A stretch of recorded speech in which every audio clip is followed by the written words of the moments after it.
And look, we've spoken several times before about the need for the Sussexes to maintain a level of publicity in order to maintain their commercial value. With the coronation over and the family dramas, let's hope, largely ventilated, does it become increasingly difficult for them to find relevance? Absolutely. And I think that's part of the reason why Meghan chose to attend this event, because many people were curious why she chose to attend this event and not the King's coronation, which would have probably made her more relevant than this event that she went to.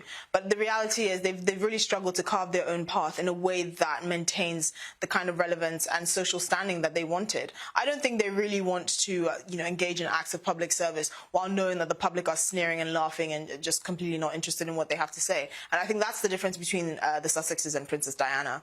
I think Princess Diana understood this, and I think Princess Diana was also more tactful in the way that she engaged with the public. I think the Sussexes have completely missed the mark, particularly Harry, who surprisingly has been a royal his entire life but didn't understand these nuances. I actually say that being in the royal family really saved his public reputation, because they made him a lovable character. They made him that boisterous, funny, charming, Queen's grandson, that was a bit cheeky, and his public reputation has tanked ever since he left, because he's not had the protection of the royal family, and everything that he said has just been taken at face value and has really come back to bite him.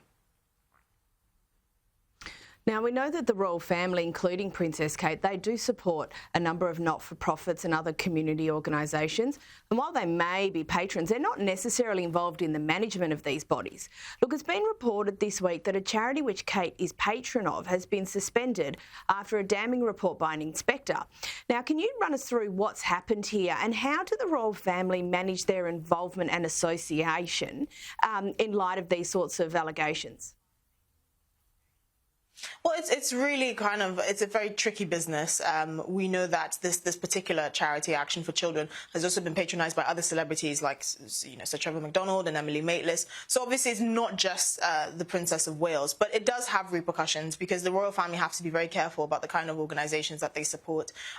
One positive thing that's come out of this is knowing that the authorities are on their job and that they are protecting children, and that this investigation has found wrongdoing and is acting upon it.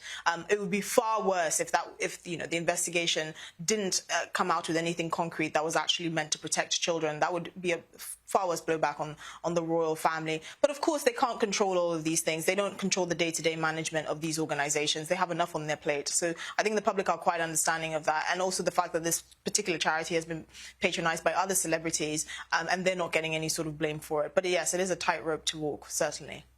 Excellent speaking with you. Thank you so much, Esther Krakue, for joining us.